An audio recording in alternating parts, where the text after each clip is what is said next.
Today's learning target is I'll be able to evaluate trigonometric function in radian measure in order to solve real-life application. So we are going to talk about the following question. Let's solve this together.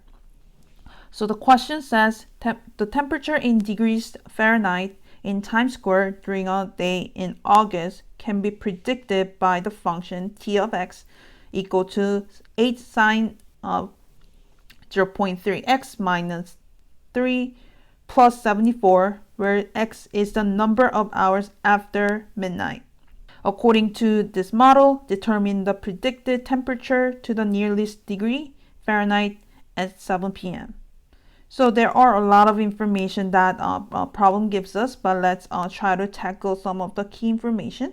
They are modeling the temperature in Times Squares using this function t of x, which has 8 sine x 0.3x minus 3 plus 74, and it also specifies about what x stands for. It stands for the number of hours after the midnight. So midnight is basically the 0 hours or 0 a.m. And the problem is asking us to find out the predicted temperature at 7 p.m. and they model the function using the t of x. So what we are looking for actually is the t of x when 7 p.m. And the thing is that the 7 p.m. So 7 p.m. technically means that it already passed the 12 hours from the midnight, because the problem says it's going to start from the midnight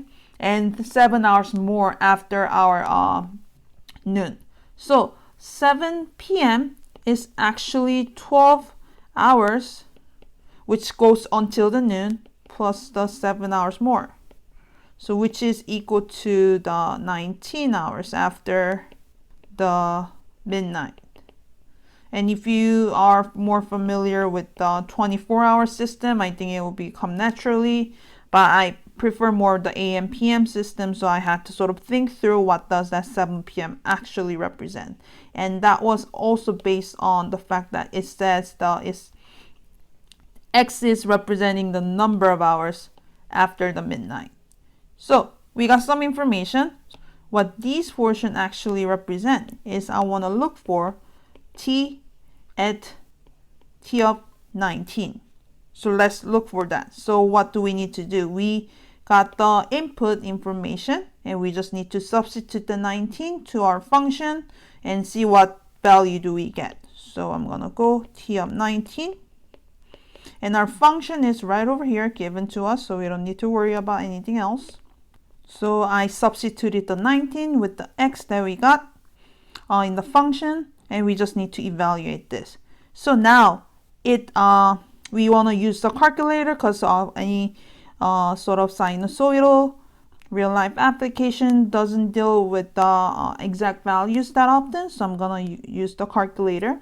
All right, so now one thing that makes sure that you need to check any type of trig sinusoidal function that we are dealing with is that the mode has to be in radian. So if you go to the third line, I see the radian is highlighted. So that's good. I don't want to change it. But if your calculator had the mode of degree for some reason, just make sure that you go down to the third line, change that to radian, and come back to the main set. So once again, you want it to be in a radian mode.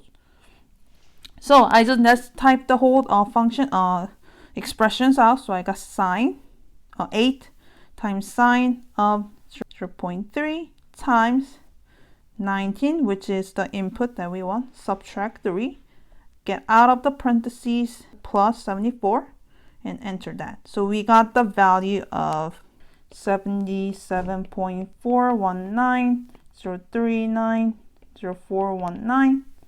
So it gives a lot of long values, but what the question wanted was in the nearest degree.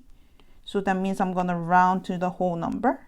So I'm going to go to my whole number spot and check the number before it. Since this is less than 5, I'm going to drop the whole number. So it will be approximately 77 Fahrenheit. So we can say that the predicted temperature at 7 p.m. in August in Times Square will be about 77 Fahrenheit. And just make sure that when you type into the calculator, mode needs to be in radian. Any real-life application that deals with the sinusoidal repeating patterns here use the radian as the main unit. So just keep that in mind.